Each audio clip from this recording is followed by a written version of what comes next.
തിരുവോണം കഴിഞ്ഞ് പിറ്റേ ദിവസമായി, അതായത് അവിട്ടം നാളാണ്. ഞങ്ങളുടെ നാട്ടിലെ ഞങ്ങളുടെ കുടുംബത്തിലെ ഓണാഘോഷമാണ് ഇന്ന്.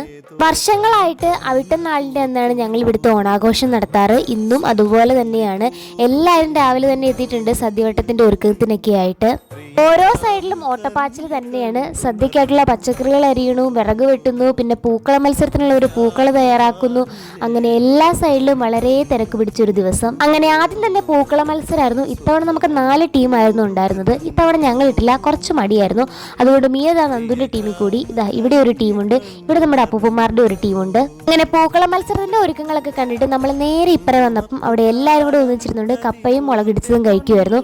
അങ്ങനെ അവരുടെ കൂടെ ഇരുന്ന് കപ്പയൊക്കെ കഴിച്ച് നമ്മൾ നേരെ വീണ്ടും പൂക്കളത്തിൻ്റെ സൈഡിൽ വന്നു. ഒരു ടീമിന് താഴെയാണ് സ്ഥലം കിട്ടിയത്. അപ്പോൾ അവിടെ നമ്മൾ കുറച്ച് നേരം പോയിരുന്നു. നിങ്ങൾ നേരത്തെ കണ്ടു കാണും, പൂക്കളം കൂടാതെ അതിലൊരു വെറൈറ്റി ആയിട്ട് ഇലക്കളം ഉണ്ടായിരുന്നു. അത് വെറുതെ പ്രോത്സാഹനത്തിന് വേണ്ടി ചെയ്തതാണ്. എന്നിരുന്നാൽ പോലും നല്ല ഭംഗിയുണ്ടായിരുന്നു. പിന്നെ അതെല്ലാം കഴിഞ്ഞ് നമ്മൾ നേരെ ഓണാഘോഷത്തിൻ്റെ മെയിൻ പരിപാടിയായിട്ടുള്ള കസേരകളിലേക്ക് കിടന്നു. പിന്നെ സുന്ദരിക്ക് പൊട്ടുകുടിയിലുണ്ടായിരുന്നു. അത് കഴിഞ്ഞപ്പോൾ ഇഷ്ടിക പിടുത്തവും അതുപോലെ സാരി ഉടുക്കലും ഉണ്ടായിരുന്നു പുരുഷന്മാരുടെ. അതൊക്കെ നല്ല അടിപൊളിയായിരുന്നു. മിനിയമ്മയൊക്കെയാണെങ്കിൽ കട്ടയ്ക്ക് പിടിച്ച് നിന്നു ഇഷ്ടിക പിടുത്തത്തിൽ. പിന്നെ നമ്മൾ ഫുഡൊക്കെ കഴിച്ചു. അത് കഴിഞ്ഞ് പിന്നെ സമ്മേളനങ്ങളും കാര്യങ്ങളൊക്കെ ആയിരുന്നു. അപ്പോൾ അത്ര ഗൈസ്, ബൈ.